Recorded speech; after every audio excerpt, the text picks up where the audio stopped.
श्रीलक्ष्मी श्रीमहालक्ष्मी क्षीरसागरकन्यका उत्तिष्ठ हरिसम्प्रीते भक्तानां भाग्यदायिनी।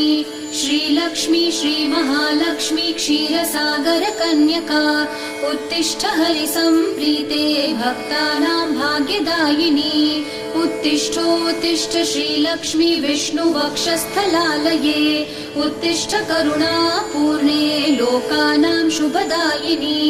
उत्तिष्ठोत्तिष्ठ श्रीलक्ष्मी विष्णुवक्षस्थलालये उत्तिष्ठ करुणापूर्णे लोकानां शुभदायिनी। श्रीपद्ममध्यवसिते वरपद्मनेत्रे श्रीपद्महस्तचिरपूजित पद्मपादे श्रीपद्मजातजननी शुभपद्मवक्त्रे श्रीलक्ष्मी भक्तवरदे तव सुप्रभातम्।